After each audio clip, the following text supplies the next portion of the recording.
Halo mahasiswa UT dimanapun kalian berada, bertemu lagi dengan saya, Dede Darsono, tutor-tutor kalian di mata kuliah pengantar bisnis, gitu ya. Nah, ini adalah sesi ke-8, di mana sesi ke-8 merupakan sesi terakhir di semester ini untuk mata kuliah pengantar bisnis. Nah, pada sesi ini kita akan mempelajari mengenai pemasaran yang berorientasi pelanggan. Nah, sempatkan kalian membaca BMP-nya atau materi pendukung lain. Setelah mempelajari materi ini, diharapkan kalian bisa menjelaskan dan menganalisis mengenai bauran pemasaran, pasar bisnis to bisnis, pengembangan dan penawaran produk, door hidup, penentuan harga tujuannya, terus menganalisis harga berdasarkan biaya, permintaan dan persaingan, menganalisis perantara, grosir dan retail, kerjasama dalam sistem saluran pemasaran, menganalisis promosi dan bauran pemasaran. Nah, ini adalah sesi terakhir. Jangan lupa kalian juga untuk mengerjakan diskusinya, gitu ya. Dan saya akan menyampaikan sedikit video pengantar terkait materi ini.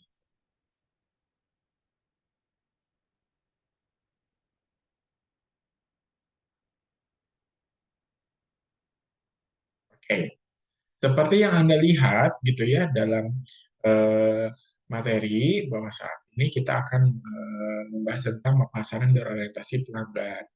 Nah, apa itu pemasaran? Banyak sekali definisi terkait pemasaran, tapi menurut Kotler, pemasaran terdiri atas semua aktivitas yang dirancang untuk menghasilkan dan memfasilitasi setiap pertukaran yang dimaksudkan untuk memuaskan kebutuhan atau keinginan konsumen. Iya. Nah, pemasaran gitu ya, di sini adalah proses atau manajemen struktur permintaan terhadap produk atau jasa. Jadi untuk permintaan terhadap ataupun jasa. Nah, diperluas dan diantisipasi dan dipuaskan melalui konsepsi, promosi, distribusi, dan pertukaran barang itu sendiri. Itu menurut Kahneman. Sedangkan menurut Dan and Wesley, mesti pemasaran sendiri memprakarsai atau menegosiasikan dan mengelola relasi pertukaran dengan key interest group dalam rangka mewujudkan keunggulan bersaing, berkesinambungan dalam pasar-pasar. Pemasaran merupakan proses perencanaan dan pelaksanaan konsep penetapan harga, promosi, dan distribusi gagasan, barang dan jasa untuk menciptakan pertukaran yang memuaskan tujuan individu ataupun organisasi. Itu menurut AMA, ya, American Marketing Association. Dan menurut Charter Institute, ya, pemasaran merupakan proses manajemen yang mengidentifikasi, mengantisipasi, dan memasuk kebutuhan pelanggan secara efisien dan menguntungkan. Nah, konsep pemasaran. Nah, pada umumnya pemasaran itu mengenal salah satu konsep atau filosofi pemasaran, di mana konsepnya seperti ini. Ya, yang pertama konsep produksi, di proses produksinya. Jadi pemasar berorientasi pada proses produksi. Jadi mereka dengan konsep ini bahwa yakin konsumen itu akan membeli produk yang murah dan gampang diperoleh. Jadi fokusnya pada konsep ini adalah efisiensi biaya produksi dan ketersediaan produk, nah agar perusahaan itu memperoleh keuntungan.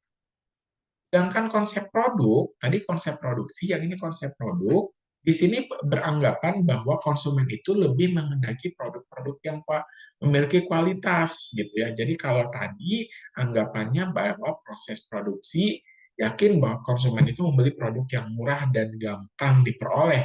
Kalau ini kualitas, itu ya, kinerjanya, fiturnya, penampilannya yang superior, artinya lebih dari yang lain.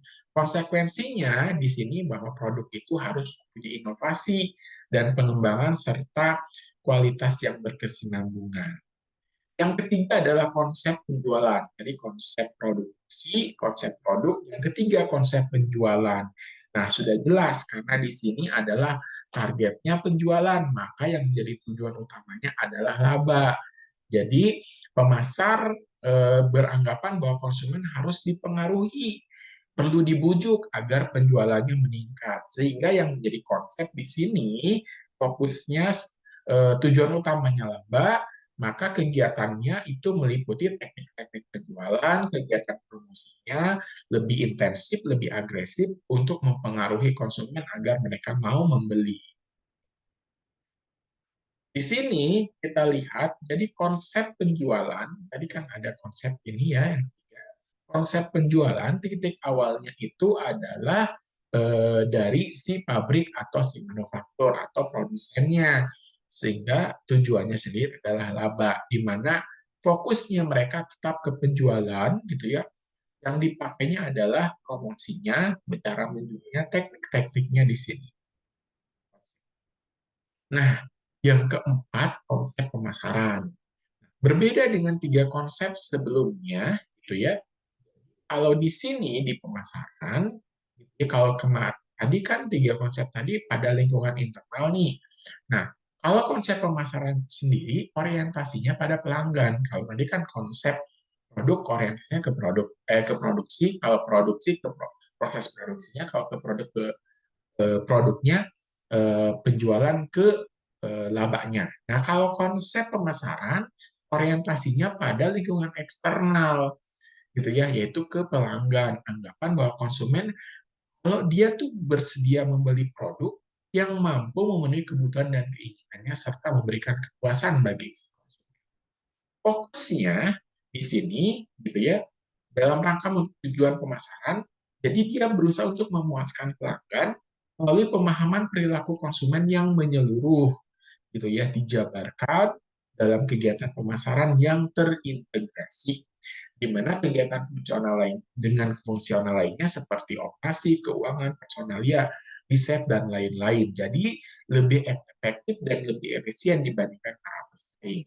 Ini bedanya titik awalnya kalau tadi adalah pabrik, gitu ya, konsep penjualan. Kalau di pemasaran titik awalnya adalah target pasar si konsumennya sendiri. Fokusnya lebih ke kebutuhan pelanggan. Kalau tadi fokusnya ke produk ya. Alatnya tadi promosi. Nah, ini pemasaran terpadu. Tujuannya adalah laba memang, tapi melalui kepuasan pelanggan. Nah, yang kelima konsep pemasaran sosial. Nah, di sini beranggapan bahwa konsumen hanya bersedia membeli produk yang mampu memuaskan kebutuhan dan keinginannya dan serta berkontribusi pada kesejahteraan sosial di lingkungan konsumen. Tujuannya berusaha memenuhi kebutuhan masyarakat sekaligus memperbaiki hubungan antara produsen dan masyarakat demi meningkatkan keuntungan pihak-pihak. Konsep pemasaran sosial seperti ini, gitu ya. Jadi dari mulai produksi, nih ya, perkembangan konsep sampai ke pemasaran sosial itu seperti ini. Ini sudah dirangkum, nanti kalian bisa baca ini, gitu ya.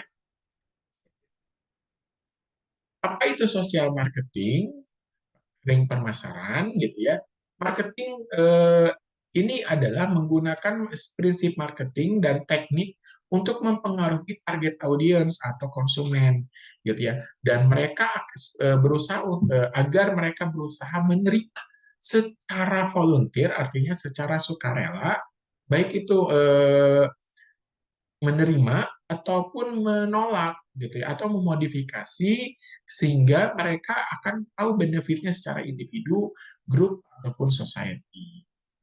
Penggunaan teknik marketing untuk mentarget audiens ini secara sukarela, itu yang menerima, menolak, modifikasi, meninggalkan suatu perilaku, keuntungan individu ataupun kelompok secara keseluruhan. Konsep pemasaran individual, titik awalnya pemasaran individu. Jadi secara individu, tujuannya adalah laba. Beda nih antara social marketing dengan marketing komersial. Apa dari bedanya? Dari sisi marketing analisis gitu ya. Marketing analisis itu kurangnya data sekunder tentang konsumen. Lebih sulit dapat data yang valid, gitu sulit dan reliable, sulitnya menyortir pengaruh dan sulit mendapatkan dana riset. Ya. Sedangkan market segmentation problemnya gitu ya, ini ada 8 gitu ya. Mendapatkan tekanan dari sasaran, lebih mungkin ditentang oleh sasaran. Terus strategi problemnya, produknya cenderung kurang fleksibel, sulit memfokuskan produk, gitu ya, sulit menyeleksi dan menjalankan strategi jangka panjang. Terus dari sisi pricingnya, gitu ya, tadi produk, sekarang pricingnya itu sulit menentukan harga, mengontrol biaya, gitu ya. Dalam mempertimbangkan harga, dalam menentukan harga harus mempertimbangkan monetary cost, psychic cost, effort cost, social cost, dan psychological cost gitu ya. Terus dari channel strategi sulit memilih channel yang luas sasarannya seperti TV, media massa lainnya karena biayanya mahal. Dari komunikasi strategi problemnya sulit mendapatkan dan melaksanakan retesting dari pesanan.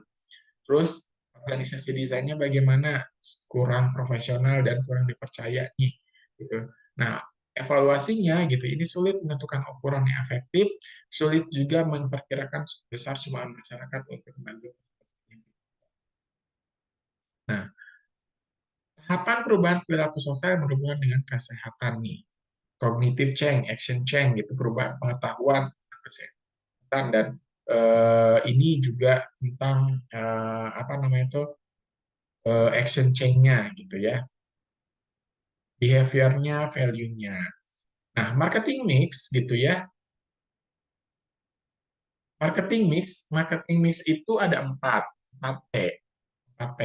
Product, price, place, promotion. Ya, produk, price, place, promotion. Produk ini adalah semua yang terkait dengan produk itu. Misalnya ini air minum, semua yang terkait di sini. Termasuk labelnya, gitu ya, termasuk namanya, termasuk kemasannya, ini disebut.